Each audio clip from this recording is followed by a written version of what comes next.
38 নম্বর আইন এটা government gazette আকারে প্রকাশ করে। সেইখানে বলা আছে যে কি কি বিষয়ে বাংলাদেশ প্রচার করা যাবে কি যাবে না।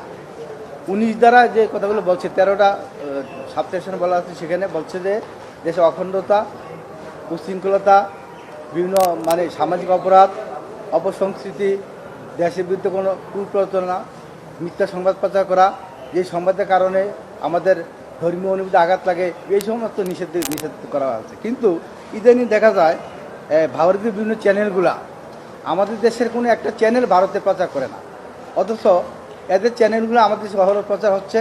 এমনকি এরা মিথ্যা কথা বলা এবং একটা প্রপাগান্ডা ছড়ানো, বিভিন্ন এই সমস্ত কথাবার্তাগুলো আমাদের উস্কানিমূলক বক্তব্য দিচ্ছে, যেটা নাকি এই আইনের পরিপন্থী।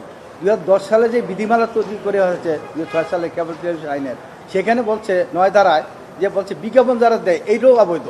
13 ধারা বলছে বিজ্ঞাপন যে দেয় বাংলা দর্শকদের জন্য, বিজ্ঞাপনটা কিন্তু প্রচার করা যাবে না, ক্লিন ফিট তারা তৈরি দিতে পারে। কিন্তু মাঝে মাঝে বিজ্ঞাপনগুলো দিচ্ছে, ওষুধের বিজ্ঞাপন দেয়, কিসের বিজ্ঞাপন দেয়, এগুলা আমাদের সমাজের একটা ক্ষতিকর বিষয় আমি মনে করছি।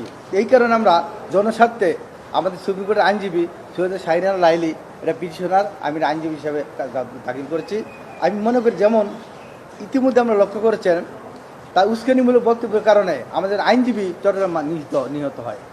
পাশাপাশিভাবে বিভিন্ন পত্রপত্রিকা আসছে, আমাদের তথ্য উপদেষ্টা বলছেন যে এই নিউজগুলো তারা দিচ্ছে, বাংলাদেশে প্রচার করা হচ্ছে, আমরা শুনতে পাচ্ছি এগুলো সঠিক না, এগুলো তাতে করে আমাদের ধর্মীয় যা সম্প্রীতি এটা আমরা নষ্ট হচ্ছে এবং আমাদের মিথ্যা তথ্য প্রচার করা এগুলো আসলে আমাদের আইনের পরিপন্থী বিধায় আমি এটি